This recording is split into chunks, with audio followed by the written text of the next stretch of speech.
Okay. Hello, hello. Good morning, good afternoon, or good evening, wherever you're dialing in from. We are here today with our session Unboxing Growth, our monthly marketing masterclass hosted by Janine Moss and myself. And we are so excited to have a special guest today, a friend and best-selling author, and someone we're just really excited to share her incredible IP and gifts, Melissa Reaves. So we are covering strategically telling your business story. Let's jump in. Oops, sorry about that, folks. Well, we jumped to the end. Okay, wait. No, I know I can do Thank you for your this. attention. Hang on. No worries. Sorry, folks. No Close your worries. eyes so you don't get dizzy. All Apologies. right. There we All go. right. So today we're going to focus on making your stories exponentially more interesting and impactful. So you're out there in the world and you're needing to tell your business story, and maybe you're going to give a presentation, maybe you're giving a keynote, perhaps you're pitching your business and you're raising money. All of this work really helps with having much better results and also having a much more fun time doing it. So we're getting into the art and science of storytelling. And what's really exciting about today is the fact that Melissa will be doing a live coaching session during this very call. So please, if you could prepare for that, listen for the story prompts that are going to come later in the slides, and start thinking of a business story you might like to tell. If you're chosen, Melissa will do a live coaching session with you. So really exciting. And we'll all learn a lot from that. Yeah. So your presenters today include myself, Nicole DeMeo. I am a woman who wears many hats, literally and figuratively. I am a CMO, Chief Marketing Officer, on demand by day, and love helping people build their companies and their personal brands. And I also do other kinds of fun things, like I make wine and I do sound healing. Janine? Nope. I'm Janine Moss. Nicole and I have been business partners for about 22 years already. So it's been a lot of fun. We've really specialized in the technology side of things, of marketing and branding. But I'm an entrepreneur and an innovator. I have launched a bunch of companies of my own. And then Nicole and I have worked on many, many other business launches. And I would say what I love to do is I love to imagine how really terrible ads were pitched to the CEOs and got accepted. That's what I do in my spare time driving down the street. I do that too. I do that too. And Melissa? Yeah, that's so fun. I'm like, how did this make it all the way to the commercial? Okay. Hi, yes, hello. I am Melissa Reaves, and I am the founder and CEO of Story Fruition. I have a pretty rich background, though, prior to that, where I was in sales and marketing and enterprise and data and machine learning and all that. And I know firsthand in business that most people aren't very good at storytelling. But the good news is it's coachable. So I'm excited to be here, and you'll hear more from me the rest of the hour. So Yeah, so excited. Thank you so much for being here with us, Melissa. So just a quick little bit about us, Outfront Solutions. That's the firm that Janine and I have founded. And as Janine mentioned, we work with enterprise customers, including, the likes of Apple and Accenture and Omnicom, all the way to middle market organizations and even well-funded startups. And so what we're doing with them is providing marketing strategy, branding, and customer acquisition solutions. And as Janine mentioned, every single thing that we do is tech-driven and tech-enabled. We have the technology to really know and drive marketing and increase return on investment like never before. So it's really a joy to be bringing these marketing technologies to our clients. And one thing that I'll just point out here on our Ikigai, which is our construct here on the page, is that it's our reason for being, and all the different things that we do are represented in these concentric circles. And at the heart of everything that we do is results and purpose. And we really focus on driving results in everything that we do.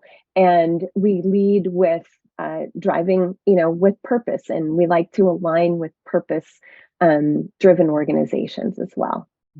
And just to add to what Nicole said, and of special interest to Leadership Global members has been our personal branding work. We do a lot of work with individuals, helping pull together all of your materials, and then indeed storytelling and learning how to present yourself in many different milieu.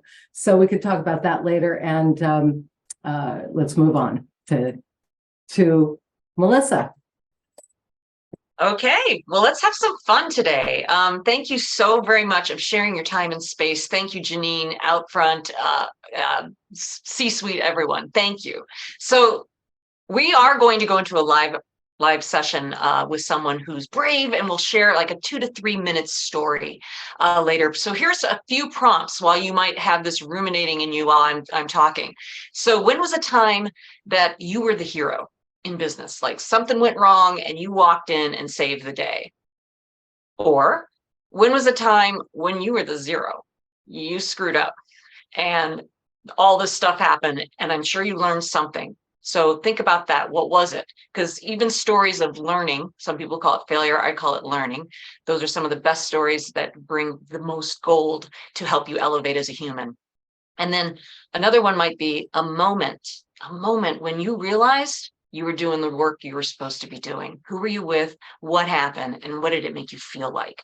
So those are a few prompts. We're loaded with prompts here at Story Fruition. So let's move on to the next slide. Okay, so these are a few of our clients too. So we have been operating for 4.5 years. I now have 7 coaches that have been trained under me for learning how to teach not just storytelling, but what we're going to be doing is we're going to be teaching you something much more powerful than just regular storytelling. We're going to get into the science and the art of this basic art form, which I say storytelling in business is an essential skill. We are telling stories all day long, and there are stories that your organization all have to tell. There's core stories. Is your organization trained in that? Do you know how to tell that story so that it has impact, so that the audience is leaning into you because you are so captivating? They don't even know why. Well, we know why, because you're trained. Okay, so this is a skill set, you guys. And I don't know about you, and I say this a lot. When I was going to school, I learned how to read a story, tell a story. I had learned how to read a story, write a story, analyze a story. But how to tell it? That is different. I actually have lots of authors who have been under our tutelage, and when they realize that their own stories in their book can be done differently when they're telling them live on a podcast, it's like a game changer. So the next slide, and we will begin with the science of what's going to go on. So let's start with our brain.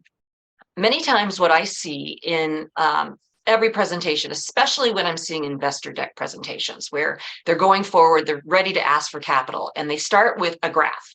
They're like 80% of this graph, and it's just graphs and numbers and whatnot. Those numbers are important, and that's what business operates on, but it's not emotional. So what happens is that you literally, when you flash a graph with no stories and you're just looking at the numbers, your audience neocortex of the brain is now in gear. It's watching it, but it's not emotional. It's just simply reading it, learning the access, trying to interpret the numbers. If there's a lot of sentences there, it's reading that, but it's not attached. However, when you take that data and actually say, what's the story that this data is trying to tell us? Then why flash the chart when you could tell the story that the chart is showing? And what happens is when you do the story, your limbic system ignites, and it literally biochemically ignites oxytocin, endorphins, you name it, dopamine, depending on what the story's feel and objective is and how you tell it, you are now biochemically taking your audience and putting them on a journey. And the reason why I know this is important is that when I was a kid, I started acting at the age of 9, okay? And an actor is taught to only care about the audience, that our job is to have you come into our theater and escape. Escape your tough day, your crummy relationship, your nagging kids, whatever it might be, and just come into this world that we're going to bring you in and escape, right? Well, why can't that happen in business? Why can't that happen in the boardroom?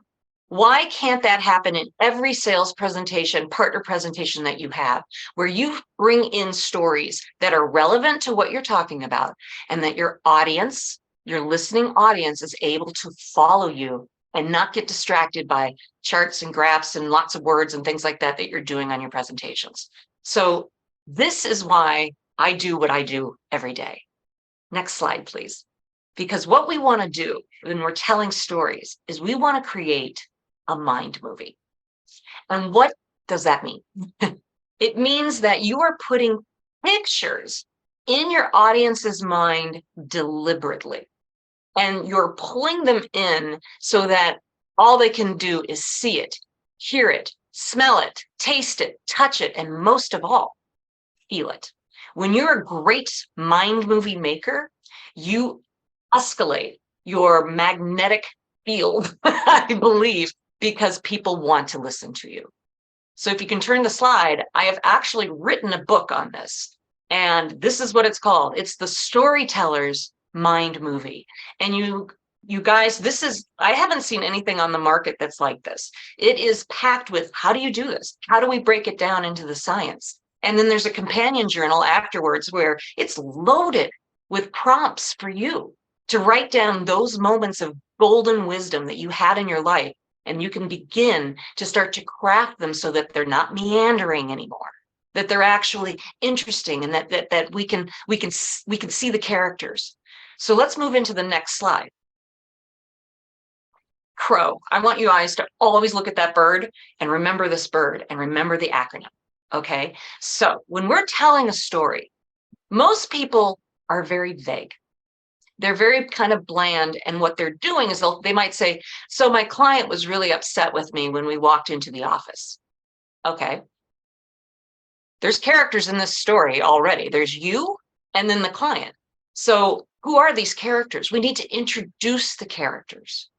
And we need to understand the relationship that you are having with this character. Do you like them? Do you not want to, hang out with them? Or are they strangers, or are they friends? And then what's the point of the story? You want to make sure you're having your story library, if you will, being packed with stories that have stakes. Is it life or death? Is it health or sickness? Is it wealth or being poor? What is it? What is the transformation that's going to happen when you are telling and sharing this story to your audience? And then there's where. And where, you don't have to start with character, relationship, objective, and where in that order. Lots of people are trained to let's start with the where.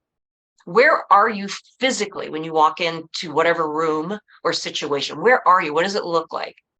Where are you in life? How old are you when you're telling this story? You'll notice a lot of story fruition clients will always start with their age and year, because what we're doing, and I write about this in the book a lot, is that if you say, when I was a kid, I learned that I was really good at marketing. Okay. How old were you? Were you 6? Were you 12? Were you 18? And the reason why we want to identify the age of where we are in life is that it helps, first off, your audience to imagine you now and see me at 6 years old or 12 years old, right? And know maybe, because immediately 6-year-olds think differently than 12-year-olds, right? So we also have different life stages of things that we can associate to. A 6-year-old cares about what? The sandbox, lemonade stands probably sound fun. Halloween's really big, but a 12-year-old, 12-year-old's probably been there, done that, barely goes trick-or-treating anymore. They have different values that are happening. versus an 18-year-old or a 28-year-old or a 48-year-old. Every time you say when your age is as this story starts, you are giving your audience a favor, because now they're like, okay, got it. Okay, I got it. That's cool. And then when you talk with another person, the character that's in the story with you, you can use your voice to let us know what is that relationship. You know, simply by when you say something like, when I first met Jack, it was a tense situation, to say the least, versus when I first met Jack, it was a tense situation, to say the least. But you can kind of tell, like, maybe me and Jack are going to make it through, or maybe me and Jack are going to have a little bit of issue going in. And that's where you, as the storyteller, have all the power. I say, you know, Steve Jobs once said, you know, that the storyteller is the most powerful person in the world because they set the agendas for generations to come. That's paraphrased, but I would also say that not only are you the most powerful person at that time when you're telling your story, but you also have an obligation. You have an obligation to entertain and educate. Don't bore your audience. And when you are vague, or when you're meandering, or you're not giving specific details, you know, don't beat yourself up. It's something that we can help you change. But when you do that, you're making your audience work harder. And when they have to work harder, they kind of, you know, go like this, or they're just politely looking at you, or, you know, they're off wandering around from someone. And so I'm going to talk about one more thing that I think is important, is that when you are telling a story, and if you are being vague, or you are using acronyms, or you're using vernacular that your company knows and you assume everyone else knows, what you're doing is something very dangerous in your presentation skills. It's called the wander effect. And so what happens is if you say an acronym and people don't know what it means, they start to wonder what it means, and you're still talking, and they're wondering if they're the only person in the room that doesn't know what that word means, and they might even go over to Google to look it up because they don't know what it means, and you're still talking. And what happened was I wandered away from you. I stopped listening to you because you did something, and that's on you. That is on you. So you always want to make sure that you're as crystal clear, you're introducing your characters, you're defining acronyms before you just start using it, because you want to make sure that everyone in the room is with you. I want your grandmother in the back of the room to understand what you do for a living. You know, you've got to be conscientious of your audience. And that's where professional storytelling skills are going to pay off in dividends for you. Okay. So the next slide is about senses. So we have our characters, we have our relationships, we have the stakes that are coming around, and we have our where we are mentally, spiritually. But then this is the gold. And anyone who has studied storytelling knows this. And many of you have been doing it, maybe not deliberately, not realizing what you're doing, but when you can make it so clear that we can see it, and you have dialogue going on with the characters, that's a sound. So now you go from a 2D story, when you start having your characters actually talk, to a 3D experience for the audience. You could say something like, and I looked over at the Christmas tree. All right. Just by saying Christmas tree, one, people can see it. And two, even if you don't celebrate it, you still know what a Christmas tree looks like. And so maybe you can smell the pine, right? Or maybe you can see the twinkling lights, or you see stuffed animals that you traditionally put on. You see your own Christmas tree. What's happening is that the audience, when you insert these words deliberately, or you could say, you know, the sparkling Christmas tree, I could actually manipulate that image so that you see lights in it. Your audience is playing in their own imaginations. Right? They're playing with you. And so you give just enough to let them run with it. And you have their imaginations in your hand. Okay. Respect it and play with it. All right. Thoughts are also a really cool thing. When we're doing thoughts, it's sort of like Shakespeare used to break the fourth wall. So in acting, there's kind of an imaginary wall that's up between you and the audience. And the audience is peering into the actor's world. So with Shakespeare, he'd break the fourth wall. He'd be like, methinks thou dost protest too much. You know, he'd break through it. And that's what's happening in storytelling. So oftentimes, you know, we want to know, as you're telling your story and you're going through this adventure, every now and then you might want to stop and let us know what's going on in your head as the storyteller. right? You could say something like, and when I met Jack, it was tense. Oh God, this is going to be a long day. Okay, you see? So I just kind of showed you like deliberately what's going on inside my mind. All right. So these are all natural things that we're doing, but most people are doing them by default because they haven't really learned how to be deliberate.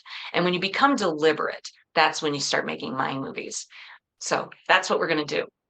Okay. So what we want to do now, I know that was a crash course. That was a crash course, but it's enough for you guys to now see what we're going to do with it. Okay. So, and we're right on time with this with our first bogey. We want to make sure. Okay. So what we want to do is have someone share. And if you're already thinking, like, if you're like nudging, you want to do it, do it. This is going to be so much fun. Share, just, we'll pull you up. We'll stop the sharing of the deck. Tell us your story. Tell us which prompt you're picking. So share a time with a client when you were the hero, or share a time when you were zero. Like, whoops. And then share a moment, or share a moment where you learned why you do what you do. And just a quick one, and whatever's coming up first. So it might be you remember your first client, or when you found your partner, or when you saw the eyes of a client. Thank you for what you were doing. Everyone has these moments. And so if you can just share right now, I'm going to then do what we call story mining. I'm going to listen to your story, and then what I'm going to do is I'm going to start asking you a lot of questions. And this is what you'd oftentimes see if you were to be a private client with us, or if we came in and helped your organization start building your own story library. We're going to take every story and we're going to look for the gold. Okay. If it's missing, if it's there, we're going to commend you. If it's not there, it's okay. And sometimes we even help you rewrite the story, because you all of a sudden might realize an entirely new perspective of the story you've been telling for years. And all of a sudden you're like, whoa, I didn't even see it that way. And this is where the third party eyes, the story fruition coaches come in, because we've never heard your story. So we might be, we're going to be looking for any kind of perspective that's going to make you shine as a leader. So, okay.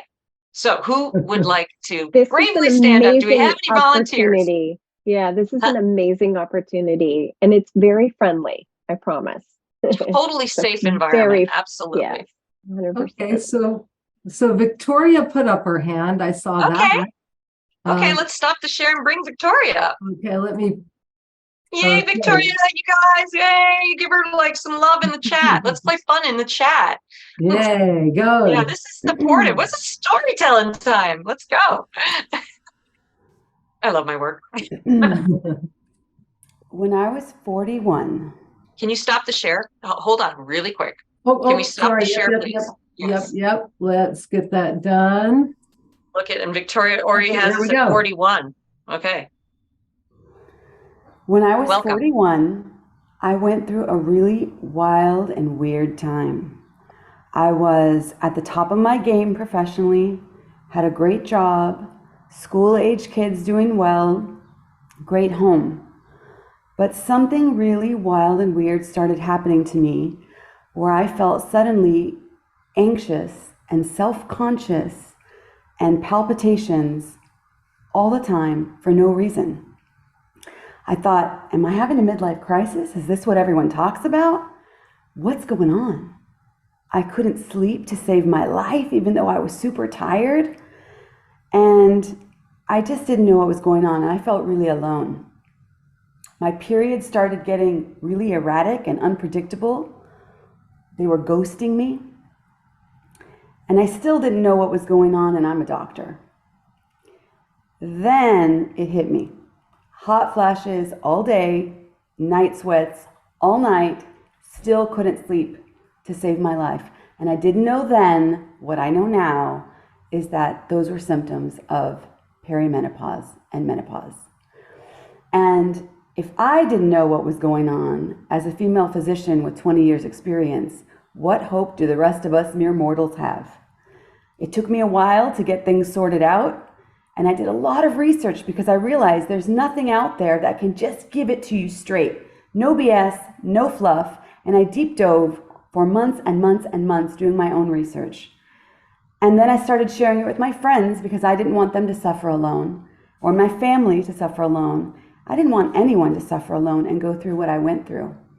So I created Feminine Flame MD, a menopause mastery course to help hot flashing women go from stressed to sexy, from chaos to confidence. Wow.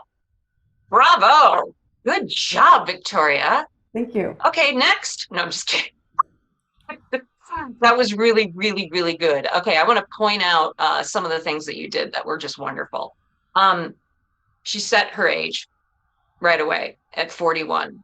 And so every woman who's hit 40 probably is already relating to that. It's like, what is happening to my body? And you did kind of hold back your profession a little bit. So remember, I'm going to be watching for the wonder wander effect. Okay. Mm-hmm. You ended up answering the questions that I had inside, but maybe if you bring it forward a little sooner, you can avoid even a light bit of the wonder wander. And so where I had the wonder wander was, you said, I'm 41 and I'm having a great life, but it got really wild and weird.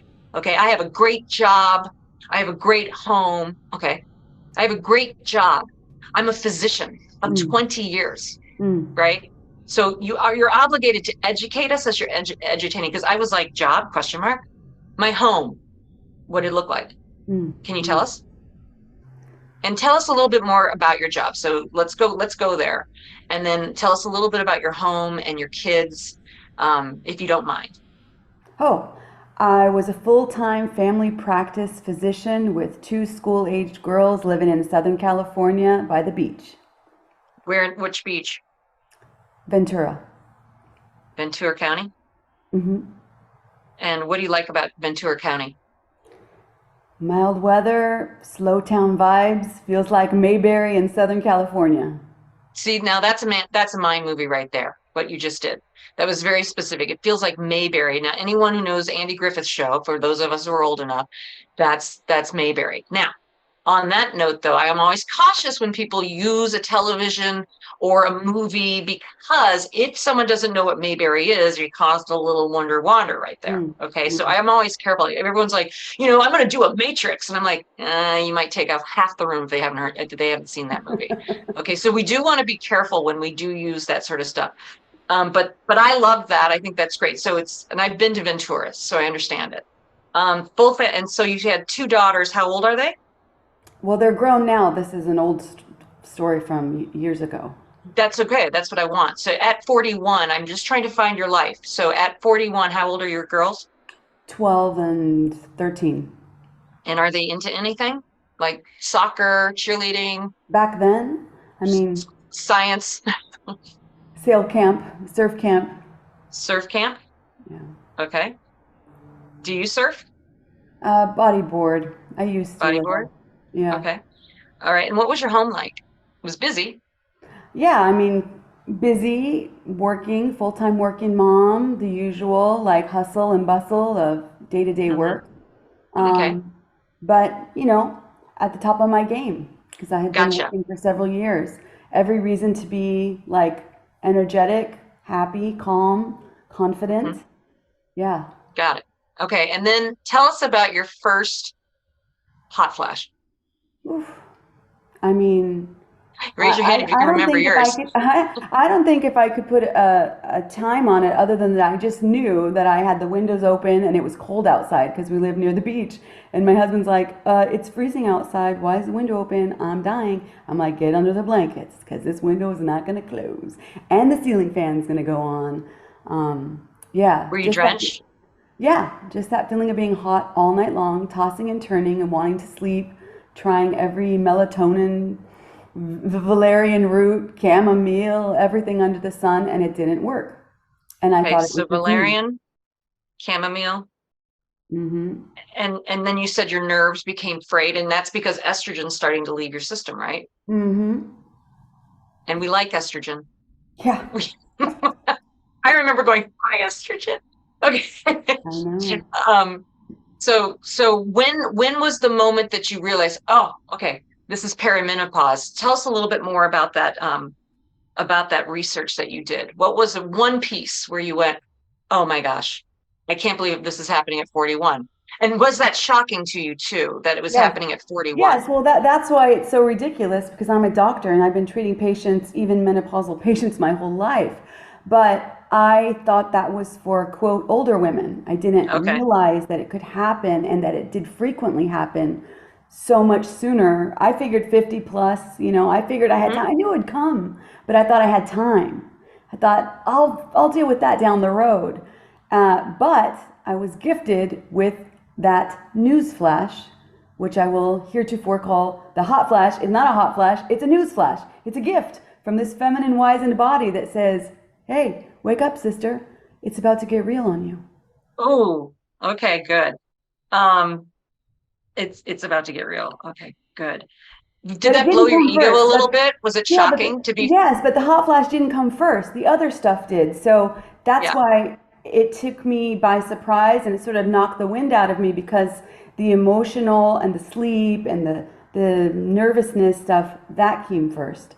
So I didn't know then that all that is part of that erratic hormone journey. And it's very common. If I'd have researched all the deep stuff before, I'd have been like, oh, check, check, check, obvious. But back then I didn't, and I felt underprepared. And even when I asked my friends, they knew what menopause was. They didn't know about those symptoms and they didn't know what to do about it. Yeah. So everyone was around your age. No one had really been going through it. Okay. Even And what's older the women, name? I mean, there was no consensus on what we should be doing about this. Okay. Yeah. And so your mission now is, can you tell me the name of your company again? Feminine Flame MD. That's great. Feminine Flame MD. And what's your tag? To help hot flashing, stressed out women go from chaos to confidence. I may not get that right. To help hot flashing women go from chaos to confidence and from stress to sexy. From stress to sexy. Okay, maybe throw that into the chat when I get to that point. Okay. I might not remember that whole thing, but I love every word of it. Okay. Every word of it. That is a mind movie. Her tag is so fantastic. From chaos, that is a very strong word that puts lots of images in people's heads. To calm, you can even, choppy waters to calm waters. There's like all these things that you can say. Metaphors are fantastic in storytelling. Okay, so with your permission, Victoria, I want to first off thank you for taking that time, presenting a wonderful story. You could leave it like that, okay, and it's good. I'm just going to give a different perspective on the fly. This is where my improv skills definitely are going to be helpful, and my team also is practicing these improv skills as well. So what I'm going to do now is I've just done story mining. So she brought a story. We mined it a little bit more to give more vivid mind movie information. And I may start it in a different place because I love, how do you start your story? Like, where are you going to be when you start this story? And that's sometimes the most challenging part for people. So I have an idea of where I'd like to start it. And you may see some time travel that's happening, which is an advanced storytelling skill, is being able to leap into different parts of time without confusing. So I hope I can do it properly for you today. Again, I'm not going to get everything right. What I want the audience to be watching for is how I am introducing the characters, the relationships, and are you seeing the stakes, etc. They were all, she handed me a beautiful story to work with, but here we go. Are you ready? Okay.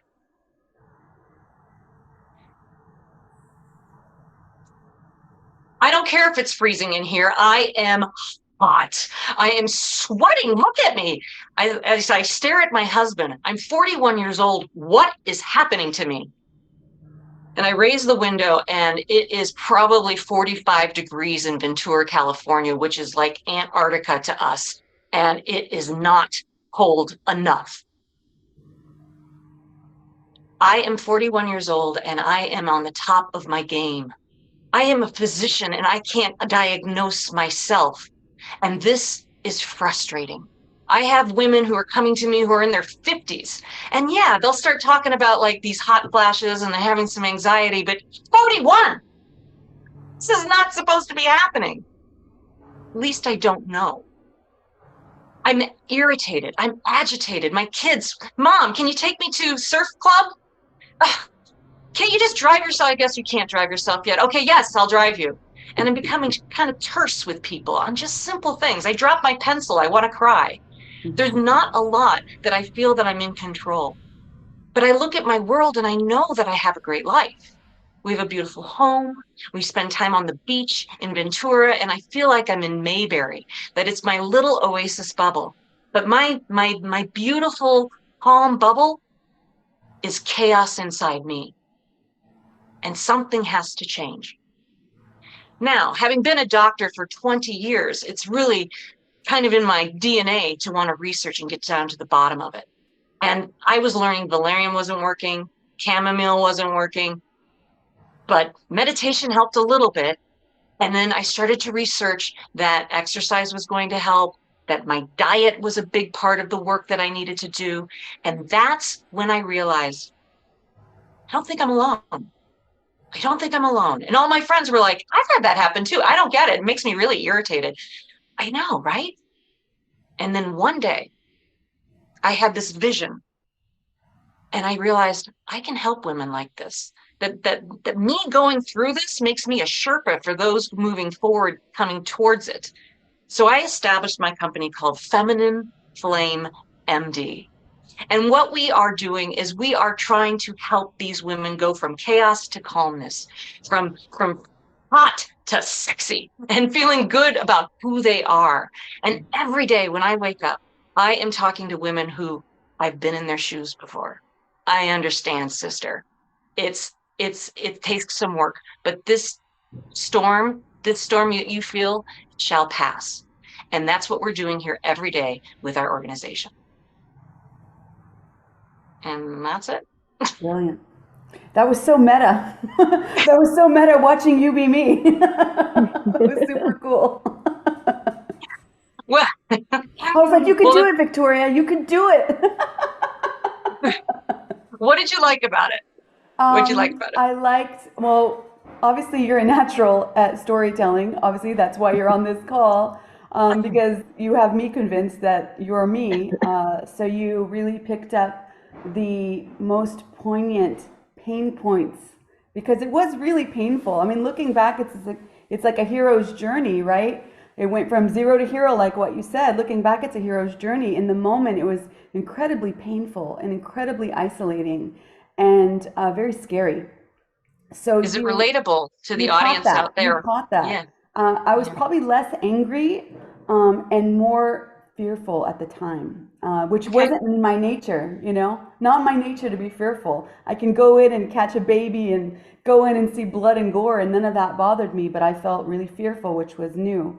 And you captured the personal flavor and feel to it, and that was amazing. It was all the same words, but it was much more engaging. So thank you. Well, thank you. I appreciate that. But I think maybe what made it, see, you were doing a lot of self-talk. When I was showing the senses, you were doing a lot of self-talk. So we knew what was inside your head. I just brought that out a little bit more. And I also started you in a very clear spot with the window, right? I started you at the window, whipping it open. Nothing could be cold enough. It's 45 degrees, which is Antarctica to Ventura. So I was trying to give people an idea of what your world was like. And you did a lot of great stuff where you'd say chaos to calm, and things like that. So I wanted to kind of thread that in throughout the story. So I was sprinkling it into the end so that I could really have to hit it with impact when you say it in your tag, which I don't know if I got it right. I was looking for it, but you did. It was great. But also dialogue, right? There was a few people that were speaking. I had your daughter, Mom, can you take us to surf camp? Did you notice that as soon as I had her speak, what did it do for you all? Could you see a little girl? What'd you see? And go ahead and put it in the chat. What did you see when the little girl spoke? Did you see her with a surfboard? Did you see her in shorts? Could you hear her? Because my voice changed. I went, Mom, but what? And I'm sorry if I made you a little more terse. I said I wasn't going to get it completely right, but for dramatic effects, I did it. That was good. That was good. Right. And your husband, he was just more like, could you see the husband's face? Like, what is happening to my wife? Yeah. All of that is happening in every single person who's listening to both of us. Yeah. But now I want my audience to be like, whoa, I did see that. Yeah. I did hear that. Yeah. I don't know if I had any flavors in there yet. You Yeah. know, I could have added something like, coffee tasted bitter. I could have Yeah. said something like that. And this again, so she gave us a story. We mined it. I did some crafting of it, right? And now what we would do next is we would storyboard it so that it would be scene by scene written out for you, Victoria, based on the recording. And you still have the chance to craft it. So we work back with you. You know, we come back and we're like, do you like this scene? Or should we weed whack it? Should we just take it out? Yeah. You know, because your stories might go a little long at first, and that's okay. Mm. And we're going to trim it. We're going to trim it till it gets really tight. And now you'll have a story that you can use on a podcast, right? Mm-hmm. You know, people like, how did you get into your line of work? Is a pretty common question. Mm-hmm. And you would have a very powerful story out of the gate. And podcast listeners love to have images in their heads. That's what they're waiting for. All you have is your words. So if you're doing media podcasts, we do media podcast training where we build your story library so that you have several stories depending on the question. This story might be relevant in a variety of ways, and we can kind of twist it a little bit. Like maybe you want to talk about, like, if you have a patient and the patient's talking about being short-circuited with their kids, you could just jump to that scene. Just say, I remember one day my little girl asked me, can I go to surf camp? And I was like, what? And I wanted to pounce on her like a lioness. That's just a little scene that's based in one of your bigger stories that you can pull out. So that's why we go scene by scene, making sure that we've got characters, relationships, stakes, and that the where is set up. I like that idea of scenes because it makes it much easier to like have a bunch of flashcard picture moments in your back pocket to pull out for different scenarios. I like that idea. Yes, it's in the book too. Yeah, I was just going to say that if I may recommend, the book and the workbook are wildly helpful for that because it can help you chunk out those scenes. And so when you go to tell that story again, when you're presenting, you have it there. Are there any questions that are, and again, Victoria, bravo. Thank you. I'm hoping, that was just one example of what we do, but I'm hoping that you all are starting to realize how important and how fun this work is. It's an essential business skill, and you are all walking storybooks. How are you telling your stories? Are they, and just think about it. Are you naturally as good as Victoria? She's very good. Or do you feel like your audience is kind of, you're meandering, you're going on too long, you don't know where to start the story, you don't, those are the things that you want to think about. And in most cases, people are like, yeah, that's what's happening. But does it have to stay that way? Does it have to stay that way? Or do you want to take your career and elevate it because you just took your communication skills and just catapulted it forward in the most entertaining, educational way that you can in business? We're selling all day long. And no chart is going to turn people on better than your story that the chart is going to be talking about, right? I mean, Victoria could have done this. She could have said 87% of women 45 to 50 are the ones that receive this sort of estrogen depletion. Okay, that was me talking. But if that was just a chart, would you be excited, or you'd just be like, oh, that's interesting. That's interesting. But instead, she shows it with her story. Okay. Are there any questions? Yeah, let's open up to some questions. And people are asking about the book, so we might want to show. Okay. Well, there's a link in the chat. There's a link in the chat to find the book. We don't have one. But it's okay if we pull the deck back up to, I think it's slide 9. If you want to see the book, that's fine. Because that's what it's really there. It's been written for you. It's been written for you, and it was, and it's written for founders, rising stars, C-suite, etc. And so the book breaks down the process. Okay, it breaks it down like I just did. The companion journal is where you then start mining your own stories, right? And if you go, wow, this is great, but I still need help, then you just contact Story Fruition, and we can help you with personal coaching. Or if your organization's like, God, we could really be better storytellers. We need a story library. just give us a call. Why don't we jump to slide 14? Oops, one more. Yep. That one right there. So right there, if you are interested in this, okay, you can go to storyfruitioninfo.com and you'll just go on a landing page, tell me a little bit about yourself. You're going to see a menu of our services. And that's great because then we know what our conversation will be about. Some people are like, I want to do a TED Talk, or I want to have a signature talk where I can go and have it as a lead magnet. And I want to capture people and I want to use stories to help that happen. We compose those with you. We can actually craft a 30-minute to 45-minute presentation there where we're helping with the slides. We're helping you control the slides so that you don't upstage and make wonder wander happen. And we will mine your life for those stories to be integrated into those kind of talks. So do think about that. If you're an investor, if you're working on capital raising, I started with capital raising decks. That's where I learned how poorly people were doing with their decks. And Story Fruition has actually generated over $70 million in investor capital in just the 4 years that we have been in business. So I take it very seriously. And instead of doing the problem slide with a bunch of graphs, it becomes a story. And you are the hero in the story. So the hero's journey is actually that was referred to earlier by Victoria. And we teach that very model so that your stories have a nice arc to it, including your presentations in your boardroom. Okay. And then, and then the last slide is here where the workbook. So Sorry about that. We're jumping around. One more. There we go. So if you wouldn't mind, I would love feedback on what you saw with the content today of what I just did with Victoria and what we've discussed. If you could that's a quick survey. It's a very quick survey. Or you can go to talk.ac/Melissa Reaves if you're not a QR person, and then enter the word workbook. And you will get, as a gratitude from me for this feedback, you will get a free downloadable story prompt workbook. And what you'll do is you'll see lots of prompts like I just did, like 0 to 0 kind of sort of stuff. And then you can just write down on the first page, just really quick things. You might say, well, it was a first time I bought a home, or whatever you're answering the question. But then you can go in and you can spend 5 minutes really writing out that story to start getting these stories that want to come out onto paper or onto your keyboard. Okay. So that would be my gratitude of an appreciation. So you get a free workbook. Just hit workbook when you come in, and blessings to you, because that feedback really gives us a lot of information. So thank you. And that's it for me.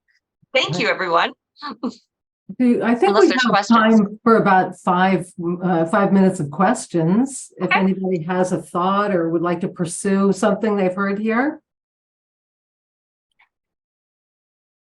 What happened in your own minds? Yeah. Any questions that you have? Do you have a pitch coming up and you have the burning question? Keynote, I'm looking at podcast. I heard a nonprofit when she pointed out your board members need a couple of great stories about how your nonprofit has helped someone. Share your stories with your clients, give them permission to share them, and they will share and help show people why they should also be your client. Yeah. Storytelling and story sharing, if you can, and that's a compliment, actually. Thank you, Kim. When you're telling a story and someone all of a sudden goes, that reminds me of when I blank, blank, blank, blank, blank. That is such a compliment. That is such a compliment. That means that they're engaged with you. So always do that. Know that that you've mission accomplished.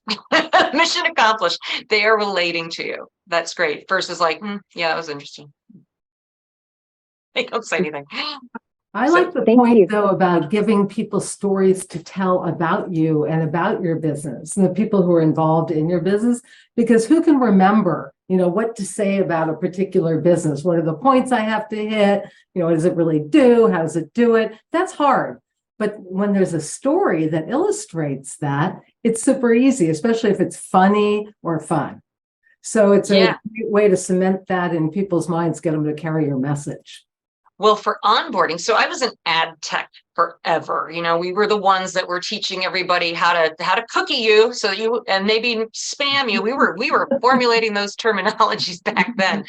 And because it was ad tech and I was living in startups, Many times you would find the layoff thing going on, or, you'd see your friends being laid off and new people were coming in. And I remember being at some companies and I'd be like, does this stuff work? Someone to please tell me a story of success, please. And that's where I realized these story libraries are absolutely key for organizations. Be it if you're a solopreneur, having your own story library ready to go, where you have really well-crafted stories and that you learn this art form. Did you see what I did on the fly? It's because I worked out that muscle all the time, right? And that's what it takes. It takes commitment and some work from you. But when you start to get good at this, you will be the one everyone's gathered around at the cocktail party, because you're just vivacious, interesting storyteller. But companies, I noticed when I was in tech, there were core stories that we should all know. We should know the founder's story. Like, how did you guys get into business? And it's not a damn timeline. In 1984, we did this. In 1987, we did that. Like, that's boring. I want to hear about the time that the founder had the light bulb go off in an emotional moment. And then they knew at that time why they had to start this organization, just like we saw from Victoria today. Right? She was sick of the pain and anxiety and got into the realization that other people were going through this. And she became committed to her mission to helping other women in the future come forward and not freak out. She has an incredible, great mission because why? She had a personal experience with it herself. How can we not listen to her? Right? She's paved the path for those who are about to come upon it. So congratulations. I love that. Well, this is such powerful work, Melissa. Thank you so much for being here. It's so practical. We can bring it into our businesses every day. And, since 95% of all decisions are emotionally based, this really gives people something to remember and really come back to. And you can just see how it really successfully drives people to action in a way that you'd like them to. So beautiful work. We just wanted to mention that for the Leadership Global community, we at Outfront Solutions are doing a lot of work with AI-driven technologies to help you with your personal branding and develop content. Who doesn't need content these days? We all need to be getting out really smart content that converts and drives people to, action or websites and what we'd, like to do and engage with them. So we offer a 15% discount to the Leadership Global community. And the way that you just get in touch with us is go to outfront.solutions and our contact us is all over our website. So yeah, we invite you to do that. And let's stay in touch. We do unboxing growth every month. We will have one coming up in September, and we're really excited to join in community with you and bring marketing insights and guest speakers like Melissa. So thank you so much for being here with us today, everyone.